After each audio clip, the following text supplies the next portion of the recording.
Olá, pessoal. Este é mais um programa Farol da Baixada, podcast do Sindicato dos Bancários de Santos e Região. Sejam bem-vindos, bem-vindas. Nós estamos aqui hoje com a Thaís Helena e com a Fabiana Prado. Fabi. Olá, Thaís. Olá, Eneida. Agradeço ao Sindicato dos Bancários pelo convite para estar aqui hoje, conversando com essas mulheres maravilhosas e um tema muito importante aqui para a nossa região. É isso, Fabi. Então, a Thaís Helena, ela é assistente social, né, Thaís? Você se graduou agora, mas trabalha com essa questão da moradia. E a Fabiana é advogada e também faz parte do movimento Despejo Zero, também as duas militam nessa área da moradia, da habitação. E eu gostaria já de cara falar do seu trabalho de conclusão de curso, Sim. que foi bastante repercutido, foi muito diferente, muito interessante, teve um documentário. Sim. Porque, assim, a gente viu o que aconteceu com o Vini Júnior, né? Ele enfrentou, e foi muito bom, porque ele enfrentou, não baixou a cabeça, foi para cima. Ele é uma pessoa importante, um dos maiores jogadores do mundo. Isso teve uma repercussão, assim, mundial, excelente.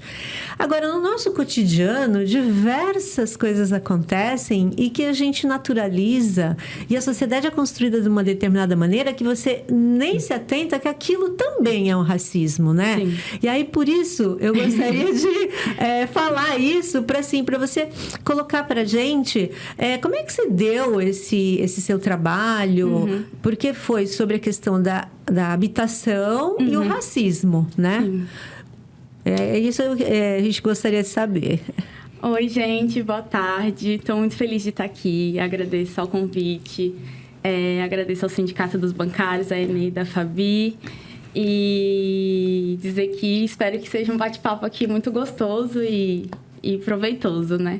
De um tema que eu gosto muito, mas que é extremamente importante. Mas que, infelizmente, a cidade de Santos ainda não tem uma política habitacional eficaz, né? Então, ao mesmo tempo que é um tema que, para nós, é muito caro, né? Mas, ao mesmo tempo, é um problema e que a gente fica muito triste com as diversas situações de habitações precárias na cidade de Santos e na Baixada Santista como um todo, né? E o meu trabalho de conclusão de curso, me formei em serviço social pela Universidade Federal de São Paulo e apresentei o meu trabalho de conclusão de curso ano passado. E esse trabalho falava sobre racismo na política habitacional e urbana. Então, como a política habitacional e como a política urbana da cidade institucionalmente reproduz ainda o racismo, né? Como que como essas duas políticas conseguem manter a população negra nas favelas morando em condições precárias, em condições insalubres. Muita gente me dava como resposta, quando eu falava que estudava essa relação, né? Que ou não tinha nada a ver, então a habitação não tinha a ver com a cor, mas tinha a ver com a falta de possibilidade financeira de arcar com uma moradia melhor, uma moradia digna, né? E aí eu questionava, não, mas essas pessoas que não podem pagar, geralmente são pessoas negras, né? Então, alguma relação tem. E a segunda resposta também que me davam muito era que esse problema da população negra ser a maioria nas favelas, nas ocupações, nos cortiços, enfim, era fruto da escravidão no Brasil. De fato, tem uma relação com o processo da escravidão. Mas a escravidão acabou há 134 anos, né? Nesses 134 anos, o que a gente fez para que essa população continuasse nesse lugar, né? Porque quando a gente responde só que é o fruto da escravização no Brasil, parece que a gente pula esse período de tempo, né? Como se não tivesse ocorrido outras políticas, outras práticas racistas para que essa população esteja nesse lugar, né? E permanecer nesse lugar hoje, né? Então, eu estudei processos, por exemplo, como gentrificação, especulação imobiliária, como esses dois processos contribuem para embranquecer territórios que eram majoritariamente negros atualmente, como esse processo ocorre atualmente de embranquecimento dos territórios, porque Santos era uma cidade majoritariamente negra até 1872, mais ou menos, e aí começa um processo que ainda não é um processo de especulação imobiliária, mas é um processo de expansão para a praia, enfim, o porto, que expulsa a população negra para essas regiões mais periféricas e que hoje isso permanece, por exemplo, com os conjuntos habitacionais que são fruto de lutas dos movimentos, que precisa mesmo produção de novas moradias, mas quando você constrói um conjunto habitacional numa região periférica, né? E aí acontece um processo de gentrificação, porque aquela região fica mais cara, porque agora chegou luz, chegou esgoto que não tinha, chegou saneamento básico. Esse processo de se tornar mais caro, quem compra esses imóveis é uma classe média branca que quer a casa própria, que tá vivendo de aluguel e quer uma segurança. E essa população negra que foi atendida retorna para a área de risco porque não conseguiu se manter. Então, é um processo de embranquecimento. Enfim, vários processos que a política habitacional contribui, então, com o racismo estrutural. E essa relação que você falou com o Vini Júnior é exatamente isso, né? A gente... É óbvio que é importante e tem que, sim, ser exposto, denunciado, essa situação de racismo com o Vini. Mas acontece racismo todos os dias no nosso cotidiano e a gente não percebe porque a gente ainda acha que racismo e injúria racial é a mesma coisa e não são. Injúria racial é uma coisa, que são esses xingamentos, essas piadas que o Vini sofreu e que deveria ser punida tanto quanto um crime de racismo, porque a raiz é a mesma, a raiz é racial, mas não é só, né? Tem outras condições em que a população negra vive, que são de extrema pobreza, que também são racismos e que precisam ser combatidos, né? Não há dúvida que essa questão habitacional tem todo um recorte racial, né? Isso é evidente. E aí eu te pergunto, Thaís, como é militar no movimento de moradia numa cidade que sequer tem uma secretaria de habitação? Que pergunta! Pergunta-chave, né? Olha... Desafio, Um desafio e tanto, porque é como se você não tivesse onde recorrer, para onde você bate. Não tem interlocução. Você não tem um ponto, né, um diálogo mínimo, nem que seja para disputa, um diálogo para negociação com a prefeitura, né? Eu fiz estágio obrigatório, cumpri meu estágio obrigatório em serviço social na Secretaria de Habitação de Osasco. E para mim foi um desafio, assim, porque o meu sonho era estagiar na política habitacional e, de preferência, na minha cidade, na cidade em que eu atuo, em que eu milito, em que eu já trabalho, inclusive, com habitação durante a graduação.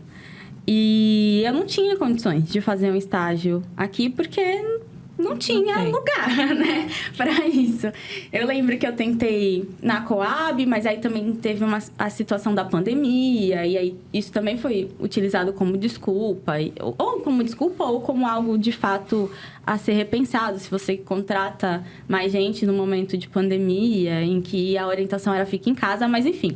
E aí eu tive que recorrer a São Paulo, e fiquei muito feliz, porque passei em alguns processos seletivos em São Paulo, então foi até um teste, assim, para saber como estava o meu currículo em relação à habitação. Mas escolhi ficar na Secretaria de Habitação de Osasco, porque lá eles trabalhavam ainda com o PAC, embora a gente estivesse no governo Bolsonaro. Ainda tinha recursos lá do Programa de Aceleração e Crescimento, que é um programa do governo do PT, né? E eu queria entender melhor esse programa, que é um programa que são duas coisas que caminham juntos com o PAC, né? Urbanização e habitação. Então, eu queria entender esse processo Porque eu acho que tem que andar junto mesmo e muitas vezes anda separado na cidade, Exatamente. né? Você provê a habitação, mas não provê a urbanização. E aí, como que faz? Então, eu queria sentir isso e fui. E aí, Fabi, assim, é óbvio que a Secretaria de Habitação num governo direitista tem inúmeros problemas, né? A gente também não tem a ilusão que a Secretaria de Habitação ela vai resolver todos os nossos problemas da classe trabalhadora, porque há um conflito de interesses dentro da secretaria. Certamente. Ponto. Mas, se a gente for pensar assim, então a gente vai ter que fechar todas as secretarias. Vamos fechar de saúde, a de educação, a de assistência, porque é um conflito de interesses. O executivo Não, é necessário esse espaço. É tão necessário que todas as vezes que tinha alguma coisa que a população não gostava, a população se reportava à secretaria, marcava uma reunião com a secretaria. Nós tínhamos 15 assistentes sociais na Secretaria de Habitação. Nós fazíamos plantão de segunda a quinta. 4 dias na semana, a secretaria ficava das 8 às 5, disponível, 15 assistentes sociais disponíveis para receber a população. E aí a gente recebia vários tipos de demanda, desde não estou conseguindo pagar meu aluguel, né, até minha casa desabou, sabe? A gente recebia, por exemplo, demanda, porque é isso, pensar a moradia é muito mais amplo também do que pensar só precariedade habitacional. Então, por exemplo, nós tínhamos adolescentes que viveram a sua vida inteira em abrigo, em orfanato, enfim. Tem 18 anos, tem que sair do abrigo. Vai morar onde? Uhum. Como? Tem renda? Trabalha? Não trabalha? Então, a gente também pensava essa situação. Nós pensávamos, inclusive, na situação de moradia da população refugiada ou da população imigrante, por exemplo, que lá estava abrigando um grande número de haitianos, enfim. Então, a gente conseguia ampliar. Tinha a questão de recurso? Óbvio que sim. Mas você tem um aparelho estatal em que a população pode se utilizar dele enquanto ferramenta para cobrar mais política pública, sabe? E ela tem acesso a tudo que está acontecendo dentro da secretaria, entende? Ela pode ir em todos os plantões, se ela quiser, de segunda a quinta lá e bater, e vai ter uma assistente social para atender ela. Olha a diferença. Que diferença. E aqui em Santos, essa questão da habitação é vinculada em que secretaria? A nenhuma. Na verdade, é vinculada à Coab. A Coab, que não é uma secretaria. Que não é uma secretaria. A Coab é uma empresa mista. Né? E é muito importante falar sobre qual é o papel da Coab, ou melhor, qual é o papel da prefeitura na Coab, porque não sei se a Fabi vai concordar comigo, mas quando a prefeitura ela não é uma parceria público-privada, que já é problemática, parcerias públicas-privadas, mas a prefeitura ela é uma acionista. Ou seja, ela se coloca enquanto um empresário ali, Sim. um ente empresário. É a empresa. Né? É o poder público dizendo enquanto empresário, né? É mais do que isso. E aí se torna mais um equipamento do capital. Uhum. Né? Não, exatamente. Não um equipamento para atender as demandas da população, mas se colocando mais uma vez a serviço do capital. Sim. Né? Numa cidade onde o déficit habitacional é imenso. É imenso. Tem dados aqui de 10 mil unidades. Já é um dado defasado. Com certeza. Não tem aí de 2022, por exemplo, né? Mas é de 2019. Mais de 10 mil unidades aqui. A Baixada Santista seria mais de 85 mil unidades. Uhum. Então, são quantas famílias, quantas pessoas, na verdade, né? Sim. E aí, tem muita coisa aqui na fala. Por exemplo, quando você coloca de construção de conjunto habitacional, eu lembrei de terrenos aqui da União que foram dados, que existe a possibilidade, eles foram dados para a prefeitura para a construção de moradia popular. Mas eles estão... Muitos desses terrenos, inclusive, estão ocupados por entes privados, por empresas privadas. E existe a questão da permuta, que Bom, então, já que aqui é uma área valorizada, esse terreno, vamos perguntar, vocês aceitam construir moradia lá não sei aonde, no final lá na estrada, não sei o quê, que não tem uma árvore, não tem nada. É não tem negociar nada. com os senhores feudais, né? Da nossa de Santos, né? Então, essa questão, a possibilidade de permuta é muito cruel. É muito cruel, né? Porque se existe destinado esses terrenos para moradia popular, e isso remete à questão do direito à cidade. Sim. Porque, então, a pessoa, ela não pode pagar, quanto menos ela pode pagar, menos direito à cidade ela tem. Porque ela não pode ocupar, no nosso caso da moradia, um lugar bom para morar perto de centros, e tudo, perto da praia, perto... E isso eu vi... assim, essa questão da permuta, a gente aceitando, né? Essa questão. Então, eu acho que isso é algo cruel, né? Que existe. Você falando, né? Eu penso assim... eu acho que de todos os direitos sociais ali previstos no artigo 6º, você vai ter uma precarização de todos eles, sem dúvida. E aí não é uma disputa de qual é mais ou qual é menos. Não se trata disso. Mas quando a gente está falando sobre habitação no Brasil, assim, as primeiras políticas, as primeiras intervenções estatais, na verdade, para resolver o problema habitacional foi lá na era Vargas. Desde então, desde o começo, nunca foi pensado um programa habitacional ou uma intervenção estatal em que não fosse por meio da compra e venda. Então, por mais que seja HIS, por mais que o Minha Casa Minha Vida, o Minha Casa é Minha Vida, entidades tenham sido avanços das lutas dos movimentos sociais e terem sido muito positivos, ainda assim se dá por um vínculo com a população de meio de compra e venda. Ah, mas é um valor muito mais baixo. Ainda assim é meio de compra e venda, né? Ainda assim você continua nessa lógica da posse e propriedade. Num país que, lamentavelmente, temos pessoas sem renda. Temos pessoas de renda zero. E essas pessoas precisam morar. Sim. Em algum lugar. Em algum lugar. Nem que seja na rua, né? Nem que seja na rua. Pois é, né? E é exatamente isso, nem que seja na rua. E aí vai pra rua. Vai pra rua, né? E quando você traz essa questão da permuta, né? É impressionante, porque a cidade, de fato, ela pensa para o empresariado, assim. É a mesma lógica. Então, essa permuta é o que construiu o Tancredo, sabe? Que 1.101 famílias estão indo para o Tancredo Neves. E aí, a lógica é tão perversa mesmo, né? Que, a princípio, o Tancredo, além de ser longe, ele é num outro município. Então, quando você coloca 1.101 famílias em outro município, você está demandando a responsabilidade que deveria ser do Poder Público de Santos para o Poder Público de São Vicente. Então, explica para quem está vendo a gente o que é que está acontecendo. Quem que está indo lá para o Tancredo? Aonde está sendo construído? A demanda do Tancredo, a princípio, ela era para famílias que estão em área de risco em Santos, né?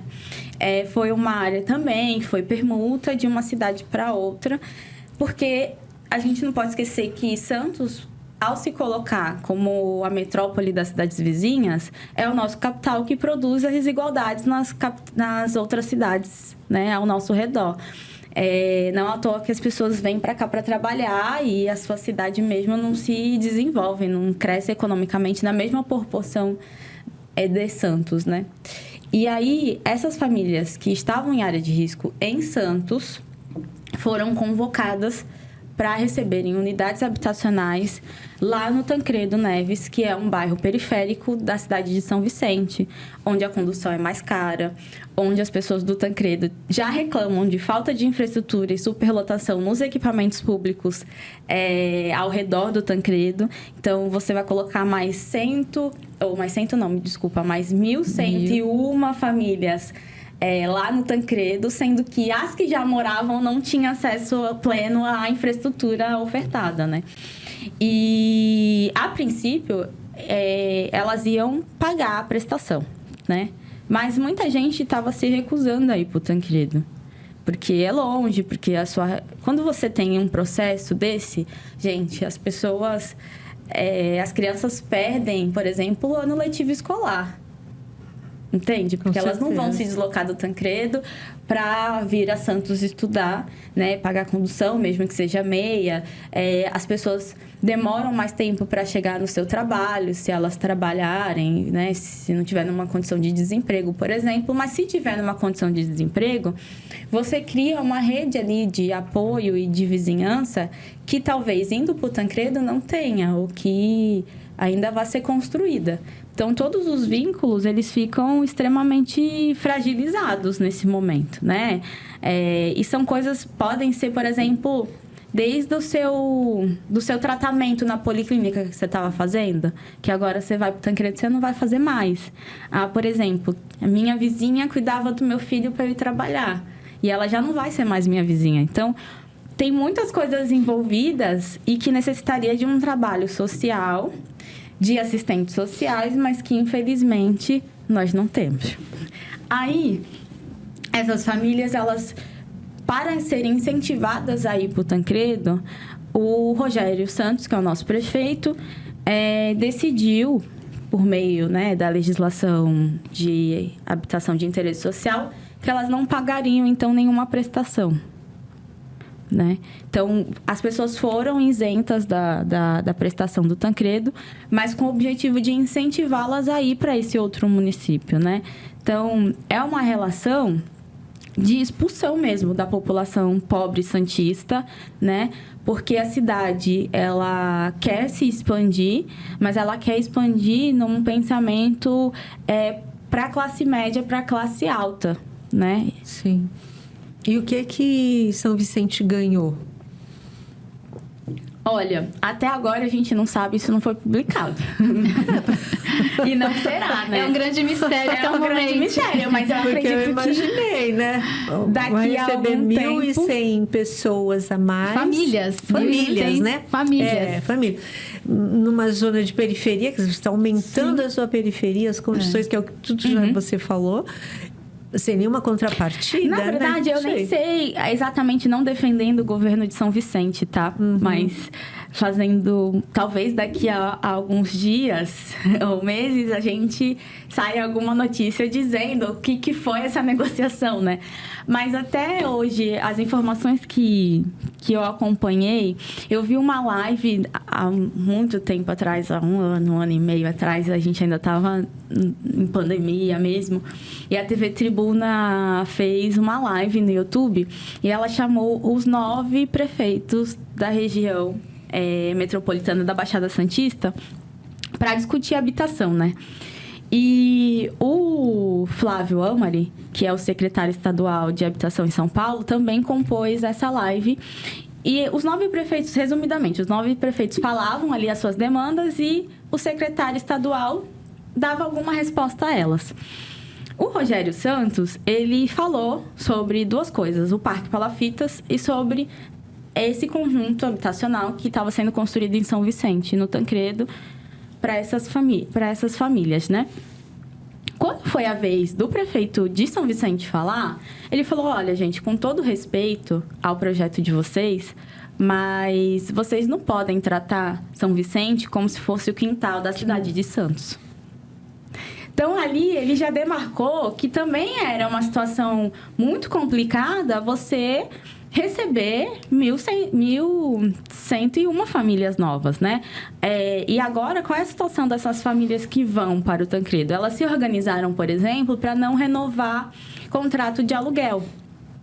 As que estavam com o auxílio aluguel da prefeitura, elas não renovaram o contrato. E aí, alguns o contrato já venceu. Como faz? O proprietário tá, tipo, você precisa sair ou você precisa renovar. Se você renova, você e quebra o contrato no meio, você tem uma multa, né?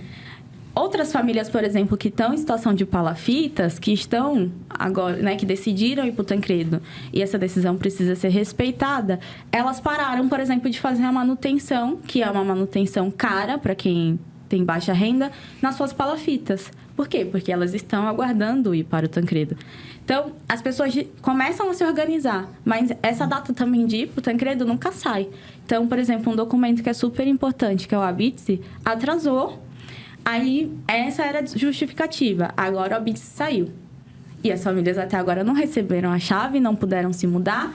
Nossa. Então, você empassa a vida de todo mundo. A criança, por exemplo, que agora poderia se mudar porque está entrando em período de férias e talvez conseguisse pegar um ano letivo em São Vicente, já não vai mais, entendeu? Então, são coisas que a prefeitura não pensa porque ela ainda acha que construção de moradia resolveu o problema habitacional e não pensa a moradia como um direito à cidade, que é isso que você está falando, que é integrada com todos os outros equipamentos públicos, que é integrada com o restante da cidade. Então, por exemplo, essa galera que pagava R$ 5,25 aqui de condução, que já é um absurdo de tão caro, uma tarifa dessa numa cidade que é um ovo, e aí é importante colocar que... Eu, quando fui estagiar, né, em Osasco, e andei muito por São Paulo também. E aí, é isso, né? Não é o tamanho da cidade que faz o preço da condução, é ideológico. Ponto. Uhum. Porque Santos é um ovo, né? A região metropolitana é muito menor do que a metrópole, né? Como São Paulo. E aí, essas famílias agora vão pagar uma condução ainda mais cara, porque em São Vicente a tarifa é mais cara. Então, as pessoas, elas estão se organizando para mudar e essa mudança demora. Em compensação, eu vi uma entrevista recente do Rogério Santos falando que o problema de não ter entregado a chave é de São Vicente, porque São Vicente ainda não resolveu. Como se fosse fácil você organizar a sua cidade para receber 1.101 famílias novas. Não é assim que você, né, consegue resolver. E você muda as pessoas, praticamente as pessoas não têm alternativa, né? Não tem alternativa. Você muda ou muda, e para um lugar que você não escolhe. Só para não perder o que ela falou, para a gente esclarecer, eu acho que você falou do Parque Palafitas. O que vem a ser o Parque Palafitas? O Parque Palafitas foi um projeto que foi... desenhado, planejado pelo escritório Jaime Lerner, e que foi, né, na verdade, um arquiteto que alguns consideram muito importantes para a história da arquitetura e para alguns movimentos sociais que discordam um pouco dessa linha um pouco gourmetizada do desenho, né? Foi prefeito, né, de Curitiba, governador do Paraná, e trouxe para o Brasil aquela ideia equivocada de que Curitiba era uma cidade ideal, né, que construiu uma cidade extremamente estruturada num miolo, né? É quase uma Santos, né? Tem uma parte muito bonita, muito estruturada e uma região periférica abandonada. E que até hoje, essa área de Curitiba ainda é escondida. Exato, exatamente. Bom, Parque Palafitas é proposto pelo escritório desse homem que faleceu há alguns anos. E aí, esse projeto foi doado, entre aspas, para a Prefeitura de Santos. Não só esse, mas alguns outros, como, por exemplo, ali a Catraia também tem um projeto dele. E uma parte, eu acho que se eu não me engano, do centro ali, mais para Amador Bueno, aqui é onde a gente está também. Essa parte da chamada revitalização que eles querem fazer aqui no centro, que também é outra polêmica. Mas, enfim, aí o Parque Palafitas foi esse projeto e ele não foi apresentado formalmente à população das palafitas. Essa população que vai ser atingida por esse projeto ficou sabendo pela televisão, né, que esse projeto aconteceria. Então, você não teve uma apresentação formalizada pela prefeitura desse projeto à comunidade, né? Logo, você também não tem a opinião da comunidade sobre o projeto que eles mesmos vão morar. Porque eu tenho certeza que o prefeito não moraria em nenhum em nenhuma construção que a prefeitura propõe. Porque é isso, como eles não moram, eles fazem de qualquer jeito, né? Então, dá para ser de qualquer jeito. Porque o projeto Parque Palafitas é um projeto que, em relação à manutenção, além de ser uma manutenção cara, é uma manutenção que, ao meu ver, e há pessoas que estudam a questão do meio ambiente, poderia ser muito mais ecológica e ter muito mais integração com o mangue, um mangue que, de fato, já está degradado. Sim, mas está degradado porque não tem uma relação de saneamento básico, né? Mas há possibilidade de você ter uma outra relação com o mangue que não seja de jogar lixo. E é óbvio que esse mangue não vai voltar a ser como ele era antes de 1950, que foi quando começou a ocupação do dique, né?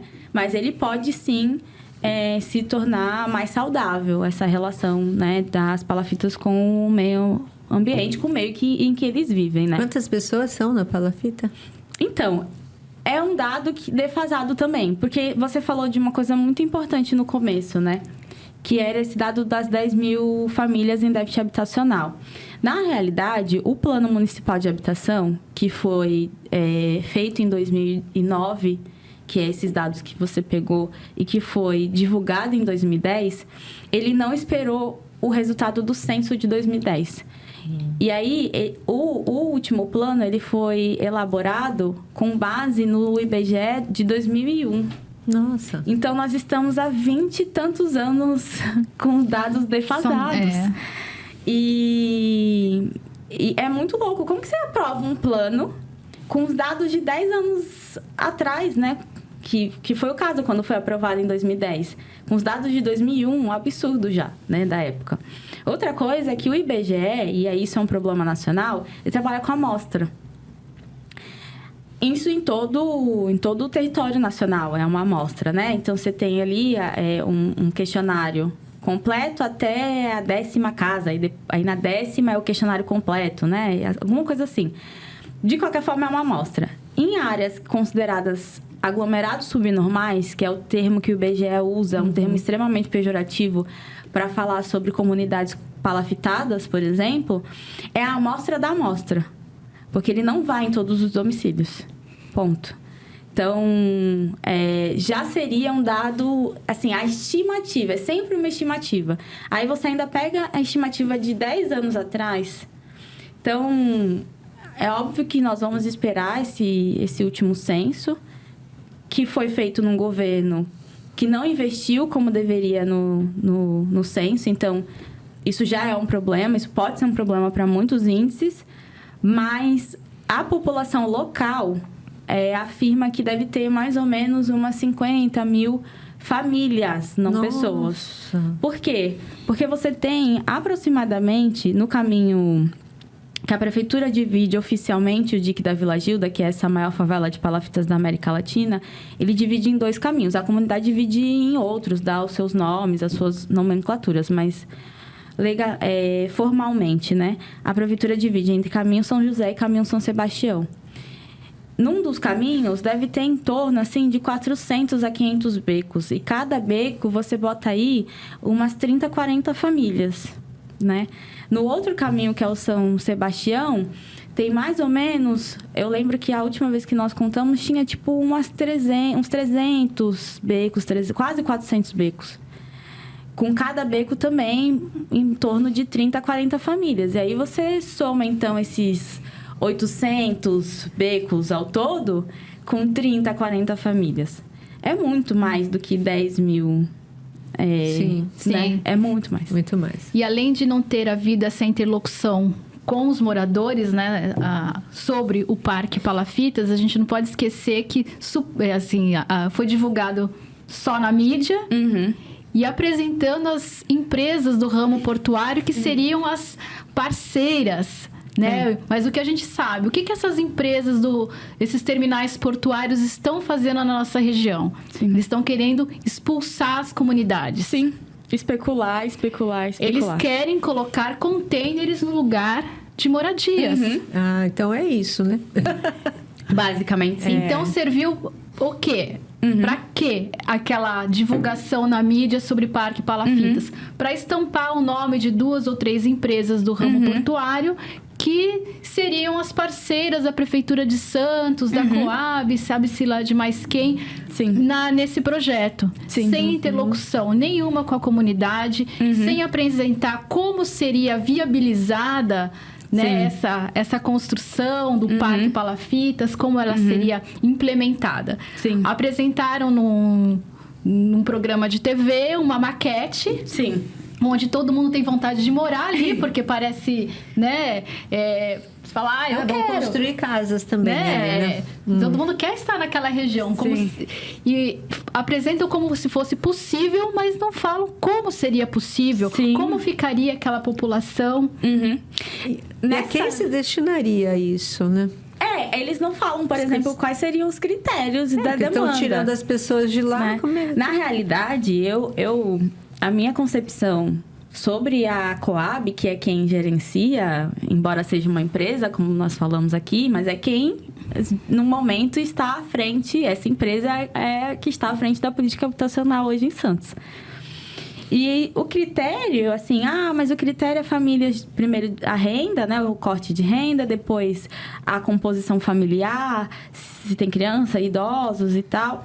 Mas a realidade é que a demanda é aqui atender aos interesses de retirar ali uma parcela da população e essa população está sempre o tempo todo sendo deslocada para atender de fato essas empresas, né? Nada mais que isso. E é uma relação que eu falo, por exemplo, no meu trabalho de conclusão de curso, que é uma relação que sempre foi feita com a população negra. A população negra sempre foi colocada impositivamente numa terra diáspora. Você não para em lugar nenhum. Você não tem a possibilidade de fixação em território nenhum. Como se aquela população não tivesse direito de ter raízes ali, né? Exatamente. De criar vínculos naquela região. Exatamente. É o que eu percebo da indignação, né, dos empresários que nós enfrentamos na ocupação Anchieta, né? Empresários aí do ramo imobiliário. Para o ramo imobiliário, é inadmissível aquelas 70 famílias ocuparem aquele prédio que está na Rua São Paulo. Né? Entre o Canal 2 e a Avenida Ana Costa, pertinho do UPA, pertinho de escolas, de uma rede de serviço, onde os trabalhadores têm ônibus perto. Alguns conseguem trabalhar de bicicleta. E vocês têm sido vitoriosos, né? Felizmente, Eneida. Felizmente, por enquanto, temos acumulado algumas vitórias, mas muito sufoco.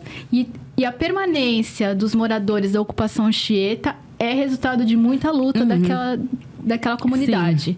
Porque tivemos a luta jurídica, foi um embate bastante complexo, porque do outro lado nós tínhamos a especulação imobiliária e, lamentavelmente, foi constatado no processo uma rede de conluio envolvendo, inclusive, servidor da Justiça do Trabalho. Houve expedição de ofício para a Corregedoria do Tribunal Regional do Trabalho da 2ª Região, para o setor de segurança institucional do tribunal, para apurar essa situação.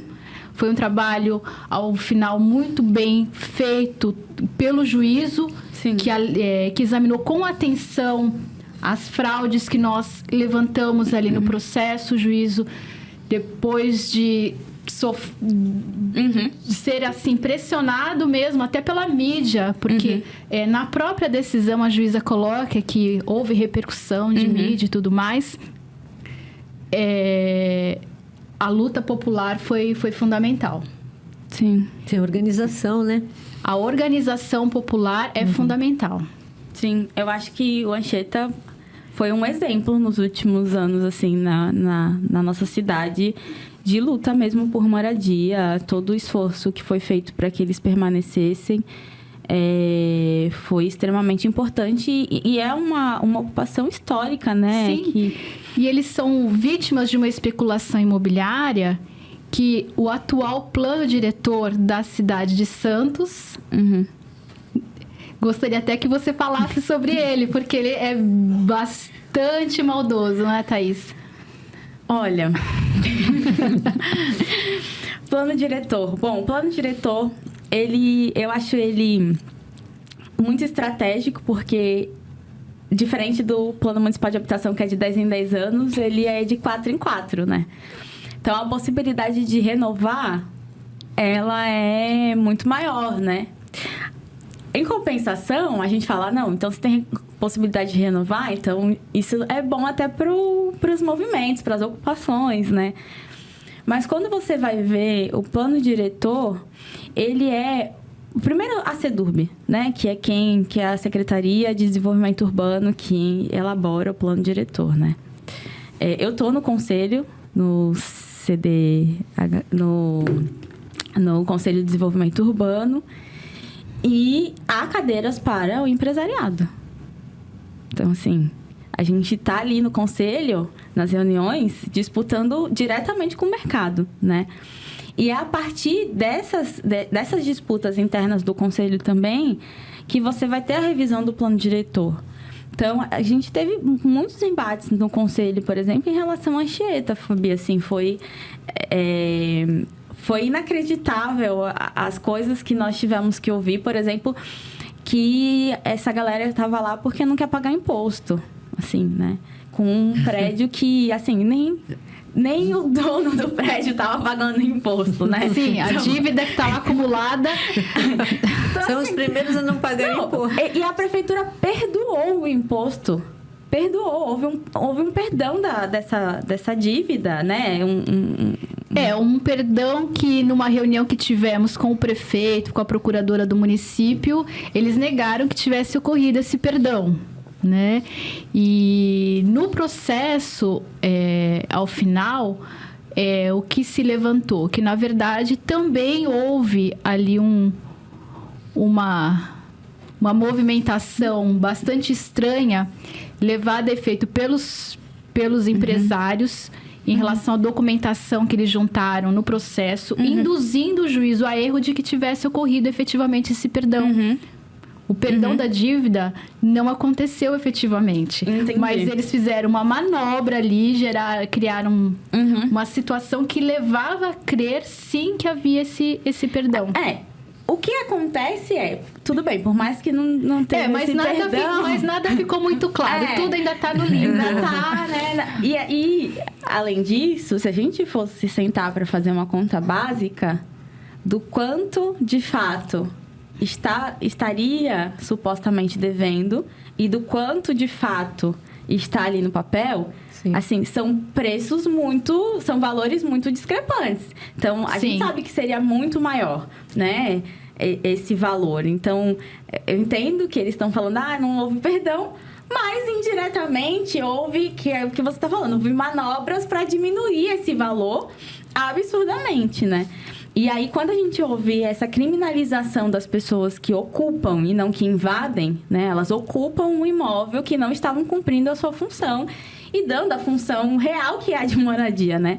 E que elas estão ali porque elas não querem pagar imposto, sendo que o prédio está devendo, né? O proprietário do prédio está devendo imposto. Então tá bom. Então é essa população e esse empresário que não quer pagar imposto. Só que o empresário você não criminaliza, o empresário você não despeja, o empresário você não multa, o empresário... né?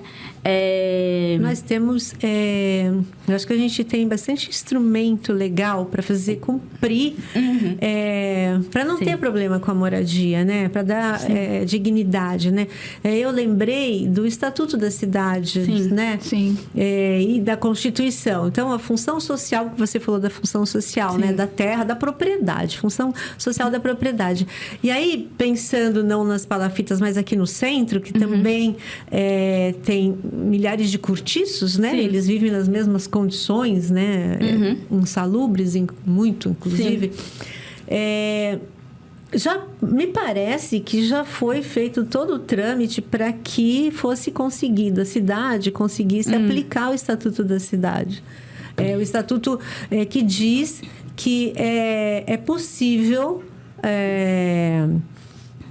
é possível, esqueci a palavra, mas é possível você tirar um imóvel que não esteja cumprindo a função social dele, esteja desapropriar. Só para desapropriar, acabou me fugindo. Mas que não está cumprindo a função social de moradia, no fim, mas está servindo para especulação, desapropriar, né, pagando, né, e transformar aquilo em moradia. E no centro da cidade é cheio de imóvel assim. Sim. Que é usado para especulação e não é aplicado isso. Está cada vez mais degradado e as pessoas, aliás, pagando R$500 num quartinho imundo, umas coisas, quer dizer, uma situação deplorável. E a outra, que aí depois eu quero que vocês falem, é a questão da outorga onerosa. Sim. Que foi o que aconteceu aqui na outra gestão, na Ponta da Praia. Em troca da construção daquelas torres que vão erguer na Ponta da Praia, que ainda não começou, foi pago 130 milhões para a prefeitura. E ela pode fazer o que quiser com aquilo. Sim. E ela usou o dinheiro para quê? Para reformar a Ponta da Praia. Quer dizer, valorizar o empreendimento de quem está construindo. E não para aplicar nas áreas sociais que precisam tanto. Sim. Né? Então, são acho que esses dois pontos que vocês podem... já vocês duas. Não, eu vou só... seguindo... o que você estava falando aqui sobre o centro, Eneida. O centro tem muitos imóveis desocupados, efetivamente, que poderiam estar servindo de habitação para essa população que necessita. Mas a gente tem que lembrar de uma situação agora aqui na região central. A construção do VLT. Sim. Então, já existe, né, uma fala que a vinda do VLT para cá, trazendo alguma infraestrutura... E isso também vai gerar o quê? Uma gentrificação aqui na região central.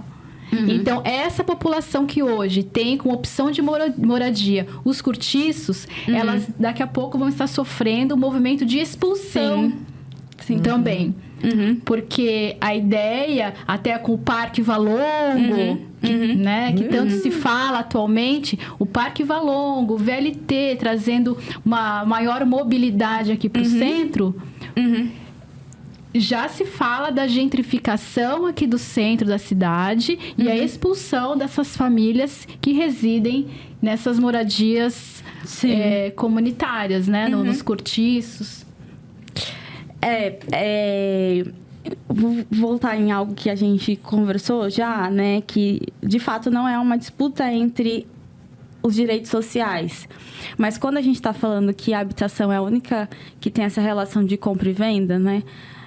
Porque é isso, por mais que seja precarizado, por exemplo, o Sistema Único de Saúde, eu consigo ir numa consulta, se acontecer uma emergência na UPA, eu vou ficar lá horas, mas é gratuito, eu consigo pegar alguns remédios pela rede pública, eu consigo, enfim, passar na policlínica, demora, mas consigo gratuitamente, né? Nada que é em relação ao direito à cidade é gratuito. Então, por exemplo, não é que nós somos contra esses progressos, porque algumas vezes nós, tipo eu, Fabi e a galera que está na luta, nós somos taxadas de, então você não quer o VLT, então você acha ruim o quebra-mar. Então, sabe, como se a gente fosse... Exatamente. contra... Não, o que a gente está falando é que a gente quer sim o VLT. A gente quer um parque que traga lazer, mas a gente não quer que essas construções expulsem a população pobre junto, sabe? Porque para fazer, infelizmente, dentro do capitalismo, para você ter lucro, você precisa massacrar uns, né? Então, ao mesmo tempo que você tem grandes construções, tipo o VLT, a Ponta da Praia, o emissário, você está massacrando e tirando dinheiro que deveria ir lá para a Zona Noroeste, por exemplo, né? Para os morros, para os cortiços, enfim. Então, é uma lógica que não está equilibrada. E é disso que a gente é contra, né? Exatamente. Não a construção em si, mas o processo da construção financeiramente, pensando aí na gestão municipal, né, dessa cidade. Uma questão de prioridade, uma né? questão Porque de não tem prioridade. dinheiro, recurso infinito, né? Sim, porque essa população que reside em Cortiço, aqui na área central, ela vive aqui há muitos anos, sem infraestrutura, com uma série de dificuldades. Quando as coisas começam a melhorar, não melhoram para ela. Sim, exato. Melhoram para um outro público. Sim. E é como se esses serviços escolhessem um público específico no qual elas não se enquadram. Exatamente. Por exemplo, a nossa luta hoje dentro desse processo de revisão do Plano Municipal de Habitação é que todos os cortiços entrem como ZEIs. Porque a gente não tem ainda... A gente tem uma parcela de cortiços que já são considerados ZEIs, que são zonas especiais de interesse social, né? Ou seja, que você pode construir tudo que é de interesse social, inclusive moradia de interesse social, né? E nem todos os cortiços estão dentro dessas zonas especiais de interesse social. Então, uma das pautas que a gente levantou agora nessa revisão é que todos os cortiços localizados no centro, né, entrem para a lei de ZEIs, seguindo as diretrizes urbanísticas e que constam também nos estatutos da cidade. Em relação ao Estatuto da Cidade, o Vilaça, que é um arquiteto, eu gosto muito da concepção dele sobre o estatuto, porque foi, de novo, uma conquista, um momento extremamente importante para a habitação, tanto o estatuto quanto a criação do Ministério das Cidades. Né? Que também é fruto aí do governo Lula, né? Mas que as leis, o Vilaça vai falar, do estatuto, elas são divididas em duas categorias, né? Uma é a que cabe o poder executivo de executar, de fazer, né? Mas essas não são impositivas, né? E a outra categoria que ele coloca que são as leis compulsórias, por exemplo, a do IPTU, progressivo e tal, que deveriam ser aplicadas e que não são, né? A ortogonorosa, para mim, o erro da ortogonorosa é uma ideia extremamente potente, né? Porque você faz com que esses grandes empresários, né, paguem para que você tenha dinheiro para outras construções. Só que ela não delimita onde. Ela não delimita a região. Ela delimita que você tem que usar a ortogonorosa para fins também do direito à cidade, né? Mas não exatamente onde. Então, você pode pegar a ortogonorosa e fazer a revitalização da praia, não tem problema nenhum, né? Sendo que a ortogonorosa era do direito de construir, era justamente para ir para as regiões mais afetadas, mais precárias, e enfim. Claro. E a gente nem sabe, na verdade, como está sendo a arrecadação da ortoga, porque os movimentos sociais já foram atrás dessa informação e até agora isso não está muito nítido no portal da transparência, por exemplo, ou em outros meios de participação social, né, das finanças da cidade. Então, a gente não sabe, por exemplo, quanto que a gente arrecada. Eu ia falar mensalmente, mas vamos dizer aí bimestral, né? A gente não sabe. O que a gente vê é que muitos prédios que não poderiam passar do limite da construção estão passando. Se estão passando, tem a arrecadação da ortoga. Cadê? Onde está essa ortoga? Né? Não, pode falar. Não, é que a Thaís tocou na questão da falta de transparência, né? A falta de transparência é uma constante. E, recentemente, nós tivemos aí um exemplo de falta de transparência, que foi a questão do Fincoap. Sim. Que foi mais um exemplo da importância da luta, da mobilização popular. Sim.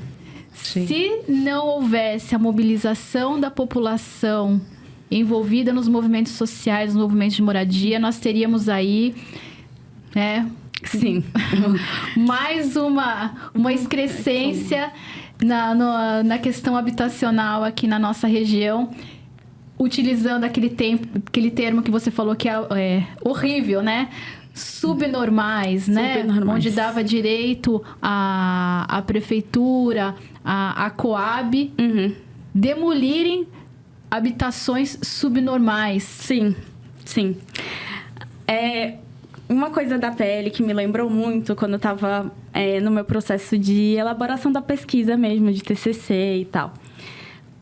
E é uma coisa que nós, assistentes sociais, discutimos muito, que é...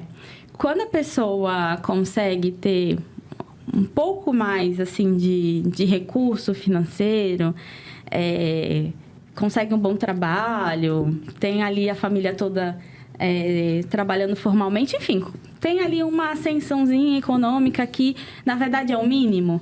A primeira coisa que as pessoas fazem é querer a casa própria, né, financiar e tudo mais, é colocar o filho na escola particular, é pagar o plano de saúde.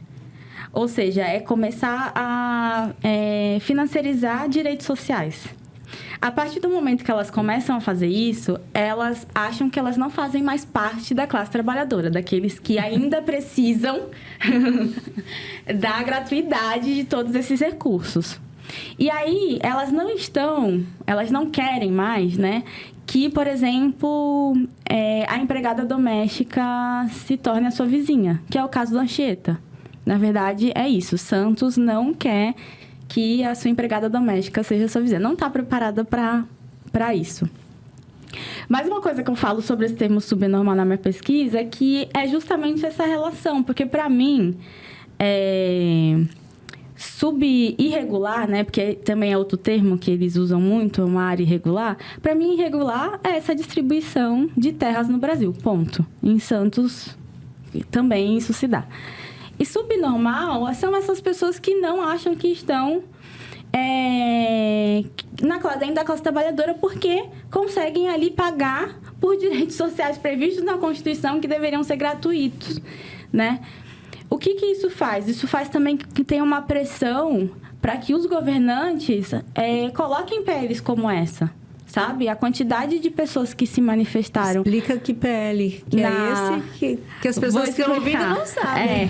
Vou explicar. A PL 44 de 2023 foi uma PL em que o prefeito colocou em caráter de urgência. Se o prefeito coloca em caráter de urgência, isso significa que não passa pelos órgãos de participação popular, como, por exemplo, o Conselho Municipal de Habitação, né? Então, ele manda direto para a Câmara. Essa PL... Nós ficamos sabendo dela, tipo, 9 horas da manhã, 8, 9 horas da manhã, pelo jornal impresso, pelo Diário Oficial da cidade. E ela iria passar por votação 4 horas da tarde na Câmara. O que a PL dizia, né? Basicamente, que a Coab... E o FINCOAP, que é um fundo de habitação popular. Esse fundo de habitação popular, ele é, então, de responsabilidade da Coab, porque, como eu disse, essa é a empresa que cuida da habitação na cidade. Ou melhor, que não cuida, mas... E esse dinheiro, ele, infelizmente, está vinculado a também pagar o prédio, a manutenção do prédio, os funcionários, enfim, tudo que é necessário para a Coab existir. Então, seria necessário que a gente desvinculasse, por exemplo, essa conta, porque o FINCOAP e o objetivo de todos os fundos de habitação... Na verdade, todos os fundos ligados a uma política social, elas são para a melhoria dessa política, né? No caso do FINCOAP, seria para ou melhorar habitações inadequadas ou construir mais habitações. E esse fundo, primeiro que ele não é utilizado há anos, então esse dinheiro, né, na verdade, só vai para manutenção da Coab e manter a Coab ativa, e não vai para construção e para melhorias habitacionais. Então, a gente já tinha esse problema. A PL do prefeito dizia que esse dinheiro agora poderia ir para despejos e remoções involuntárias, né? De famílias em aglomerados subnormais, que, em outras palavras, são palafitas e algumas ocupações em costas, de morros e etc. porque o poder público considera que é subnormal você morar numa palafita, mas não é subnormal... Você morar numa palafita. É justo, né? Se você não é subnormal, você não atender a população que necessita. Subnormal é a população ocupar o mangue. E aí ele, então, autorizava. E ele, além de autorizar esse recurso ir para despejos e remoções, ele dava poder à Coab de decidir o que é área de risco. O que é aglomerado subnormal. Foi um texto muito simples, muito objetivo, mas mesmo assim, quando nós fomos rebater esse texto, alguns vereadores disseram que nós tínhamos entendido errado, que foi um erro de interpretação, que não era isso que o texto queria dizer, mas estava explícito dessa maneira, dessa forma. E a população... No Instagram e tal, quando a gente começou a forçar isso, a quantidade de pessoas que apoiaram essa prática, né, assim, que estavam de acordo com essa prática, porque a favela tem que acabar, porque tem que remover mesmo, porque as pessoas pegam um apartamento, vendem e voltam para a área de risco, era absurda, né? Porque, infelizmente, as pessoas não entendem que, se você mora de aluguel, você é muito propenso a também ser despejado, né? Ser tão igual, no sentido da propriedade privada, quanto a pessoa que está em palafita. Se você não pagar seu aluguelzinho lá, naquele mês, você está na rua também, né? E numa cidade que aumenta o preço dos aluguéis a cada dia... Muito mais. Porque quando eu chego, por exemplo, lá nas palafitas, né? Que é onde eu moro, enfim, onde eu fui criada. O TCC, ele se tornou um documentário. Eu entrevistei 8 mulheres. A maioria falava, eu estou aqui porque eu não consegui pagar o aluguel. Eu estou aqui... Por que você veio pra cá? Porque eu não conseguia pagar o aluguel. Claro, ninguém vai lá por escolha. É porque não tem condição financeira de estar em outro lugar. Sim, mas entende o que eu tô falando? O aluguel é um problema que atinge todo mundo. Não é só essa galera que foi pra lá, claro. Entende? Só que essa outra metade da cidade que ainda vive de aluguel, mas que tem um acesso, como a Fabi falou, consegue ter acesso a essas políticas como o VLT, como ir para o trabalho mais perto da sua casa, não entendem isso, né? E o quanto é importante a gente voltar a pautar o debate de classe dentro dessa cidade, né? Que se perdeu. E as pessoas entenderem que a atitude que elas tomam ou que elas apoiam, que o quebra-mar, a revitalização do quebra-mar, ele não interfere só ali naquela região. Ele interfere a cidade inteira e ele interfere na periferia também, né? São narrativas construídas com base... de propósito, óbvio, né? E com base em algumas experiências, generalizando algumas experiências, né? Então, que todo mundo recebe o apartamento, mas vai vender porque para voltar para a área de risco. Na verdade, as pessoas que você colocou no começo não conseguem se manter. Sim. Porque é preciso ter emprego, né, gente? Exatamente. Quem não tem emprego, com um percentual, era 14% da população ativa não tinha emprego. Sim. Agora baixou para 8,5%. Então, você vai para uma palafita, para uma área de risco, como eu vi alguém falando, um desses, acho que quando teve o problema em Bertioga, meu conselho, não vão para áreas de risco. Falei, gente, mas não é uma questão de seguir o seu conselho, não. Eu acho que as pessoas... Eu sempre falo isso, gente, nós não somos suicidas. O movimento kamikaze, né? Não, eu quero. Não é. Ninguém ia colocar a sua própria vida, a vida dos seus filhos em risco, se não fosse, de fato, uma questão de extrema necessidade. E lá em Osasco, na secretaria, como eu disse, viu, gente, tem inúmeros problemas.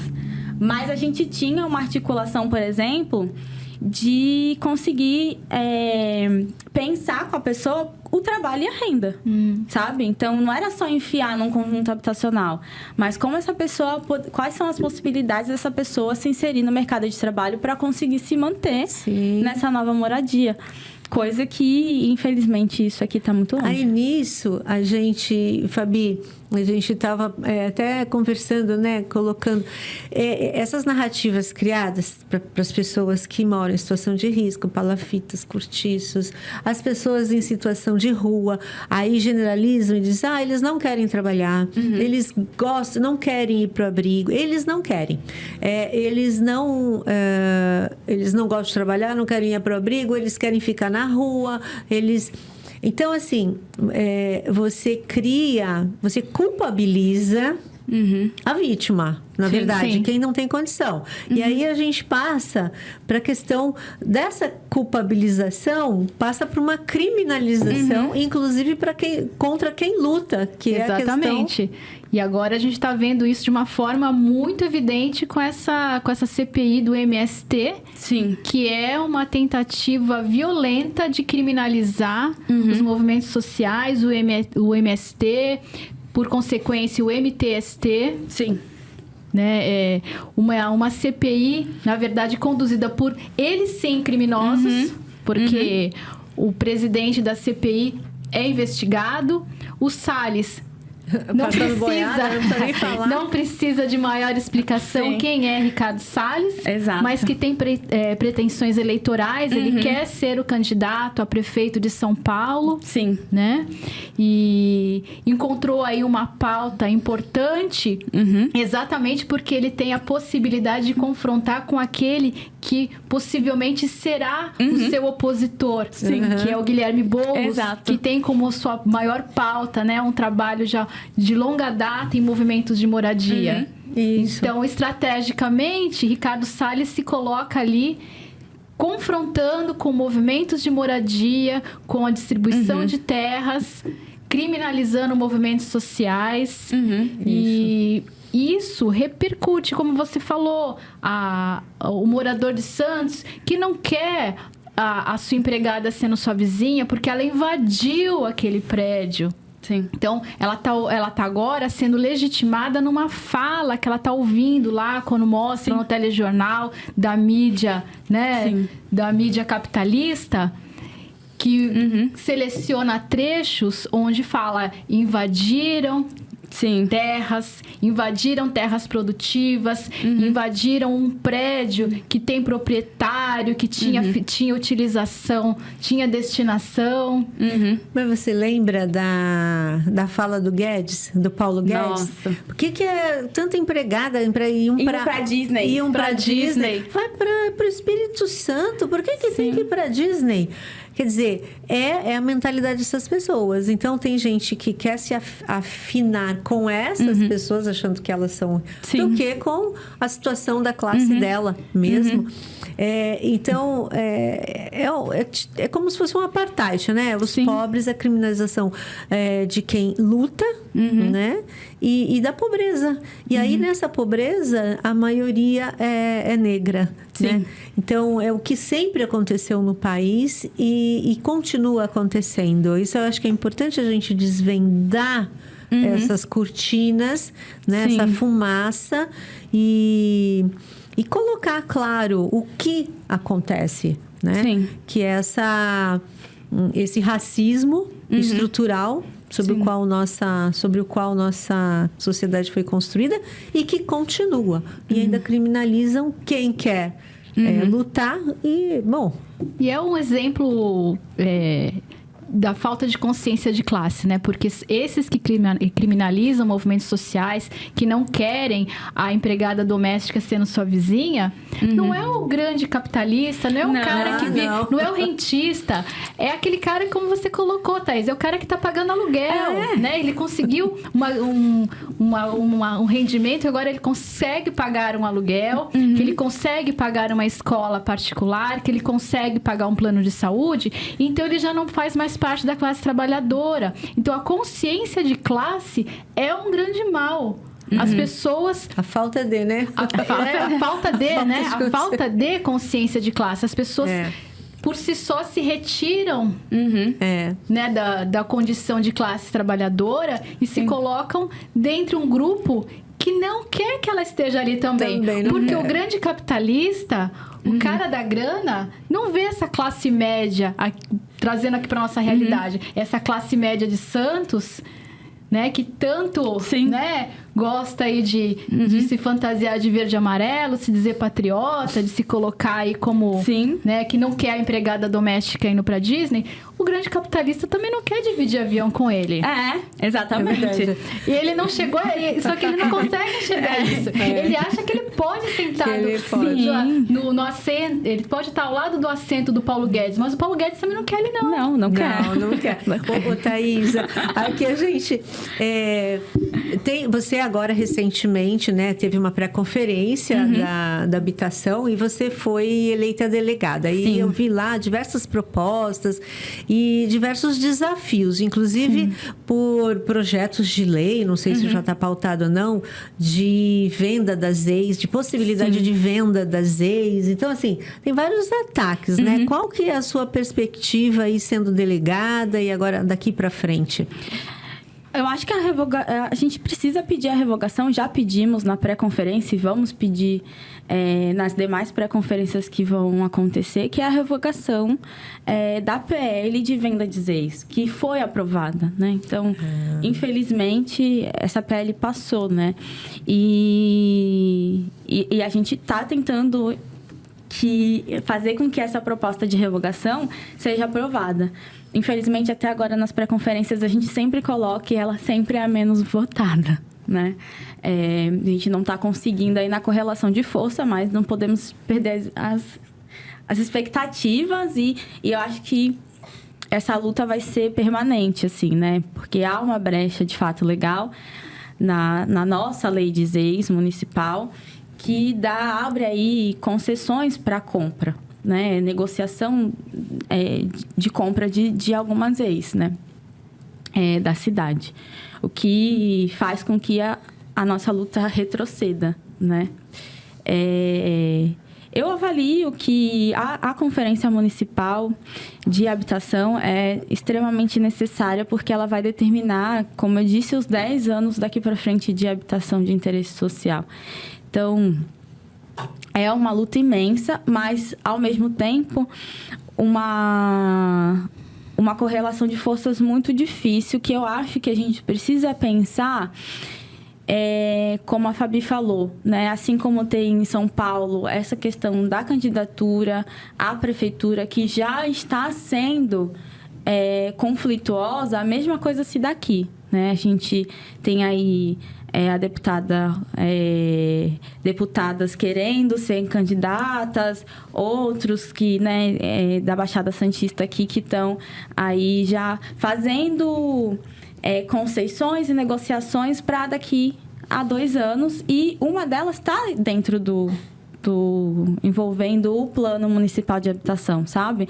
Então, você vê um plano que está tentando agradar ao mesmo tempo a população mais pobre e abrindo diversas concessões para o mercado imobiliário e para os grandes empresários, como essa da venda de ex, né? E eu acho que a gente não pode deixar de nos enganarmos, assim, né? Por exemplo, projeto Parque Palafita, gente, voto, é para voto, né? Outros projetos, como, por exemplo, a gente fez a nova entrada da cidade. Outra coisa também, para voto, né? Então, a gente não pode deixar isso de lado e ignorar isso do plano diretor. O que eu tenho tentado fazer são propostas que envolvam ou que mexam, de fato, na estrutura da cidade, para a gente conseguir ter um pouco mais de respiro entre nós e o mercado imobiliário, por exemplo, né?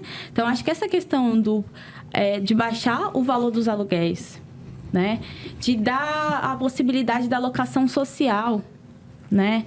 De fazer com que pessoas que não conseguem entrar num financiamento porque paga um aluguel, tem uma possibilidade de adquirir o imóvel sem necessariamente ter que dar um valor de entrada, né? Famílias de baixa renda, que eu digo, né?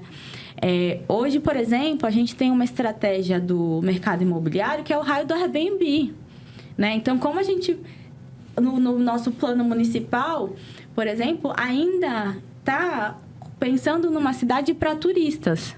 É óbvio que o turismo é um setor importante, um dos mais, né? Porto e turismo, que gera emprego, né? Mas a gente precisa pensar como esse turismo também não gera uma tremenda desigualdade no resto do ano, porque a cidade não é só nas férias, não é só na temporada, no final do ano, né? A gente tem que pensar na população que habita essa cidade 365 dias no ano. O Airbnb, por exemplo, para mim, é uma grande manobra para cumprir a função social da propriedade, porque o cara nunca morava no imóvel. E agora, ele pode alugar pontualmente e dizer, olha, eu estou cumprindo, eu aluguei o imóvel 2 vezes ao ano, sabe? E a gente vê, por exemplo, no Plano Municipal de Habitação, esse agora que está sendo votado, o incentivo de Airbnb no centro da cidade. Que era uma coisa que não tinha. Então, sabe, como eu acho que é uma disputa e que a gente precisa mexer em coisas muito centrais, assim. Não tem como discutir habitação, por exemplo, sem discutir mobilidade urbana, sem discutir o preço a tarifa da passagem, sem discutir o trabalho, onde essas pessoas vão trabalhar, né? Como que a gente vai gerar emprego perto da moradia para que haja menos deslocamento. Mas como que a gente também vai fazer para que essas pessoas, numa cidade minúscula, não perca 2 horas no ônibus da Zona Noroeste para a praia, porque em menos de 2 horas você vai de Santos até o Jabaquara, São Paulo, né? Então, eu acho que a gente está tentando colocar pautas muito mais estruturais do que só a produção da moradia pela moradia, sabe? Porque seria muito mais fácil a gente, enquanto movimento social, chegar lá e colocar assim, nós queremos que a prefeitura se comprometa em construir novas unidades habitacionais no plano, né? Não, a gente quer colocar como vai construir, onde vai construir. O processo tem que ser participativo, tem que ter autogestão. As comunidades sabem e podem muito bem administrar os recursos através da autogestão, né? Então, a gente está tentando. E uma outra pauta muito importante, pelo menos para mim, que eu tenho levado, 2, na verdade, é a criação de uma equipe de trabalho social, de assistentes sociais. E que eu tenho tentado colocar isso, e a resposta que eu tenho mas a Coab já tem. A Coab já tem uma assistente social. Eu falo, gente, sabe, dá até um cansaço, né? Eu falo, não, então, ela não tem uma, ela tem 5 e não dá conta, né? Até porque elas estão... E aí não é uma crítica às trabalhadoras assistentes sociais da Coab, tá? Pelo amor de Deus. Mas é que dentro de uma empresa você acaba trabalhando de acordo com os interesses dessa empresa. Eu quero uma equipe de trabalho social, de assistentes sociais, vinculadas à habitação, que não estejam vinculadas ao setor privado, como a Coab, né? Eu quero que ela seja permanente, eu não quero que ela seja terceirizada, como algumas vezes tem sido. Eu quero que ela faça o pré-ocupação, a ocupação e o pós-ocupação dessas habitações, né? Então, eu tenho pautado isso. E muitas vezes, Eneida, eu tenho recebido, assim, respostas de algumas figuras que representam o poder público, que eu quero emprego. Galera, pelo amor de Deus. Não é isso que você tá querendo. Não é isso que eu tô querendo, né, gente? Até porque eu já trabalho, inclusive. Eu já não sou assistente social da habitação. Trabalho com a lei de ATIS, que é uma das coisas também que eu tenho pautado, que é a segunda coisa que eu ia falar, que é a lei de ATIS, que é uma lei 11.888, de 2008, que prevê atendimento de arquitetos e urbanistas para famílias de até 3 salários mínimos. Porque hoje no Brasil você tem um índice muito alto de autoconstrução, que também é um risco. E aí não diminuindo os saberes das comunidades que autoconstroem, mas é necessário de um apoio técnico, um suporte técnico. E a TIS, por exemplo, faz diversas coisas, não só melhoria e construção, como regularização fundiária. Então, é uma coisa que eu tenho tentado pautar também, que entre no Plano Municipal de Habitação. Muito bom. Então, meninas, mais alguma coisa, Fabi? Eu acho que a Thaís contemplou aqui toda a problemática da questão da moradia em Santos, mas a gente teria papo para mais de hora aqui, né, Thaís? Porque é muito complexo, estamos numa cidade muito desigual. Sim. Né? Mas o importante é a gente não esmorecer aí na luta. Sim. Temos mais 3 pré-conferências, então vamos lotar as pré-conferências, vamos eleger delegados e delegadas. E um bom trabalho para ti lá como delegada do Conselho Municipal de Habitação.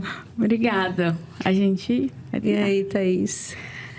Eu acho que de fato, são muitas pautas, mas acho que a gente conseguiu abranger bastante coisa aí para ficar para reflexão. Se puder deixar uma última mensagem vá às pré-conferências aí, participem, né? Vá à conferência também, tentem se envolver nos conselhos, é muito importante a presença de todo mundo lá. Para discutir essas pautas. Estou muito feliz com o convite. E é isso, dizer que é o que a gente já conversou aqui, mas reiterar a pauta de habitação, moradia digna, é uma pauta classista e tem que ser uma pauta antirracista, não pode estar desvinculada a ela e principalmente também uma pauta feminista, porque são aí as mulheres, chefes de família, que são mais atingidas também por essa demanda. Exatamente. Então, meninas, eu quero agradecer, né, as duas. E aí, 2 lutadoras feministas que não fogem à luta, né? Guerreiras. Com certeza.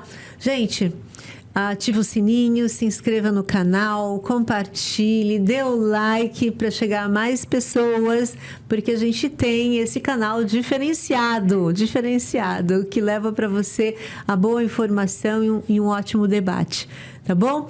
Então, quarta-feira a gente tem mais programa, se liga!